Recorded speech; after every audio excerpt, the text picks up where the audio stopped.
شبلی فراز اس وقت میڈیا سے گفتگو کر رہے ہیں کہ جس طرح کے خان صاحب اپنے اوپر کیے گئے قاتلانہ حملے سے پہلے ہر عدالت کا، ہر کورٹ کا، چاہے وہ لوور کورٹس ہوں، FIA کی کورٹس ہوں، ہائی کورٹ ہو، ہر جگہ وہ جاتے رہے ہیں، کیونکہ وہ بلیو کرتے ہیں، ہماری پارٹی بلیو کرتی ہے کہ اگر پاکستان میں ترقی اور خوشحالی کا کوئی راستہ ہے تو وہ ہے قانون اور آئین کی حکمرانی۔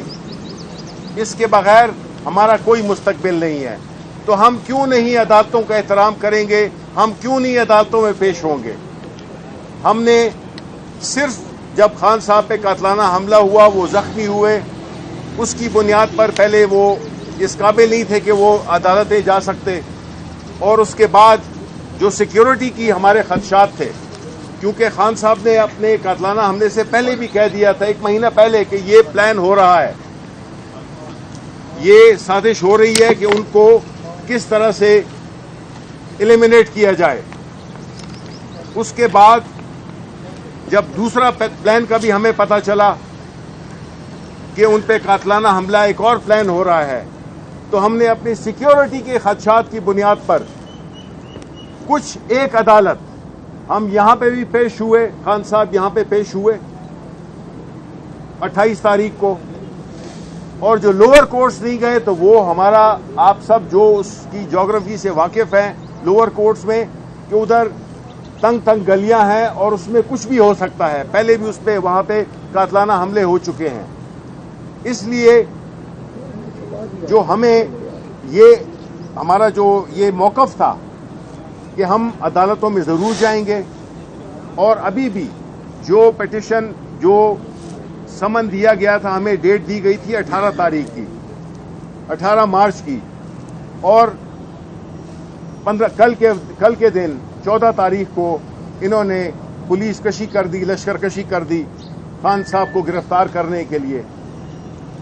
یہ صاف ظاہر ہوتا ہے کہ یہ لوگ جو کہ سمجھتے ہیں کہ عمران خان کو وہ کسی طرح سے شکست نہیں دے سکتے، سیاسی طور پہ شکست نہیں دے سکتے، تو جھوٹے مقدمات کیے جائیں، اور اگر وہ بھی کام نہ کریں تو ان کو خدا نخواستہ فزیکلی ایلیمینیٹ کیا جائے۔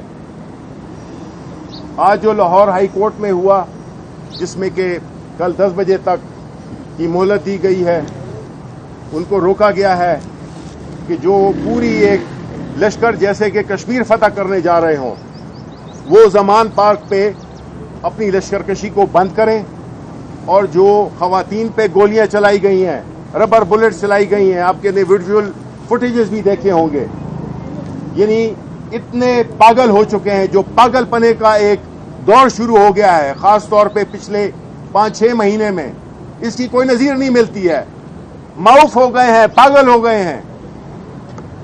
پاکستان تحریک انصاف ان کو ڈرانا خواب بن گئی ہے ان کے لیے۔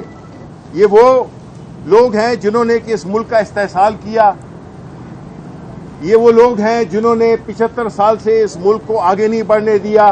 ایک خاص ٹولہ ہے جو کہ اس ملک کے غریب لوگوں کا خون چوس رہا ہے، اور قانون، ادارے سب کو مفلوج کر کے رکھ دیا ہے۔ نتیجتاً آج پاکستان تقریباً ڈس فنکشنل ہو گیا ہے، اور یہ ہم نے دیکھا کہ جب اس چیز کو روکنے کے لیے، اس چیز کا تدارک کرنے کے لیے ایک پارٹی ابھری پاکستان تحریک انصاف کی، تو اب یہ سب ایک طرف کھڑے ہو گئے ہیں، یہ سارے چور اچکے لٹیرے اور ان کے سہولتکار یہ ایک طرف کھڑے ہو گئے ہیں، اور پاکستان کے عوام دوسری طرف کھڑے ہو گئے ہیں۔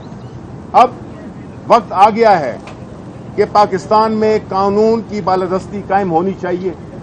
اب وقت آ گیا ہے کہ پاکستان میں آئین کی عملداری کو یقینی بنایا جائے۔ اب آپ دیکھ لیں کہ آئین میں کتنا کلیئرلی لکھا ہوا ہے کہ 90 دن کے اندر الیکشن ہوں گے جب اسمبلی ڈیزالو کر دی جائے۔ اب ہر ایک بہانہ کر رہا ہے کہ ہم الیکشن نہیں کرا سکتے۔ آرٹیکل 240 بڑا کلیئرلی کہتا ہے کہ جتنے بھی ادارے ہیں وہ فیسیلیٹیٹ کریں گے الیکشن کو کرانے کے لیے، الیکشن کمیشن آف پاکستان کے۔ لیکن ہم دیکھ رہے ہیں کہ یہ جو کٹ پتلی 2 نمبر حکومتیں لائی گئی ہیں پنجاب میں اور خیبر پختونخوا میں، یہ بہت چھوٹے لوگ ہیں، ان سب کا بیک گراؤنڈ آپ سب کو پتا ہے. یہ اس عہدے کے حقدار ہی نہیں ہیں. یہ چھوٹے لوگ ہیں جو بڑی مسند پر بٹھا دیے گئے ہیں. ان سے توقع یہی ہے کہ یہ چاہیں گے کہ کسی نہ کسی طریقے سے ان کی جو اقتدار ہے، جو کہ ایک بڑے عارضی طور پہ یہ آئے ہیں، اس کو کس طرح سے لمبا کیا جائے، چاہے ملک کا بیڑا غرق ہو جائے. اب پاکستان کے عوام نے حقیقی معنوں میں فیصلہ کر لیا ہے. وہ عمران خان کے پیچھے کھڑے ہیں. میں خراج تحسین پیش کرتا ہوں اپنے پاکستان تحریک انصاف کے ورکرز کو، جو کہ چٹان کی طرح اپنے لیڈر کی یکجہتی میں ان کے ساتھ کھڑے رہے. یہ لوگ جو کہتے تھے کہ یہ ایک برگر پارٹی ہے، یہ برگر پارٹی ہے لیکن اس کے اندر جو ہے تو لوہے کے چنے ہیں. اس پارٹی کو یہ واحد پارٹی ہے جو پورے فیڈریٹنگ یونٹس میں یہ موجود ہے، اور ایک ایسی پارٹی ہے جس کی نمائندگی پاکستان کے طول و عرض میں ہے. یہ علاقائی پارٹی نہیں ہے جس طرح کہ نون ہے، جس طرح کہ فضل الرحمان کی پارٹی ہے یا پیپلز پارٹی ہے. یہ علاقائی جماعتیں ہیں. اب جماعت صرف ایک رہ گئی ہے جو کہ پاکستان کو ترقی کے راستے پہ ڈال سکتی ہے. ہم پرزور مذمت کرتے ہیں کہ جو بھی تشدد ہوا ہمارے ورکرز پہ، جس طرح سے آپ نے دیکھے کہ ایک جنگ کا سما پیدا کر دیا گیا صرف ایک شخص کو گرفتار کرنے کے لیے. کاش وہ جو پشاور میں جو مسجد دھماکہ ہوا ہے دہشت گردوں کو، اس کو ابھی تک یہ گرفتار کر چکے ہوتے. اس کو تو گرفتار نہیں کر سکے، لیکن ایک ایسے لیڈر کو جس نے اس ملک کو شعور دیا، اس کو گرفتار کرنے کے لیے انہوں نے پوری کی پوری ایک لشکر کشی کر دی. یہ ایک ایسا دوراہا ہے اس وقت پاکستان میں جس میں کہ پاکستان کے عوام نے یہ فیصلہ کرنا ہے اور اپنا حصہ ڈالنا ہے. یہ عمران خان کی جنگ نہیں ہے، صرف وہ ہمیں لیڈ کر رہا ہے. اس وقت ہر وہ شخص جس کے کہ کوئی مفاد اس بوسیدہ سسٹم سے بندھے ہوئے ہیں، اس وقت اگر آپ اپنے بچوں کے مستقبل کو دیکھنا چاہتے ہیں خوشحال، تو آپ پاکستان تحریک انصاف یا عمران خان کی جنگ میں اپنا حصہ ڈالیں، اپنے تئیں جو بھی آپ کر سکتے ہیں. لیکن یہ نہیں ہو سکتا کہ ہم ملک ان چوروں چکوں کو کے حوالے کر دیں جو کہ ہم پہ مسلط کیے گئے ہیں. بہت بہت شکریہ. یہ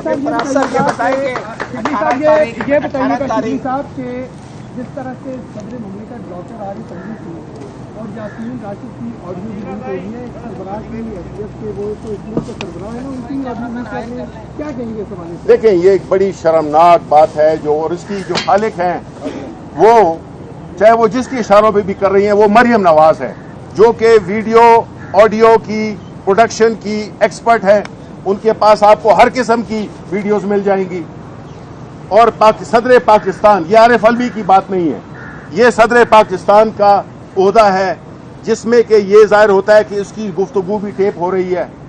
یہ بڑے شرم کا مقام ہے. یہ جو آئے ہیں، جو ہم پہ مسلط ہیں، انہوں نے اس ملک کو راجواڑہ بنا دیا ہے. اس ملک کو ایک مذاق بنا دیا، ایک بنانا ریپبلک بنا دیا ہے.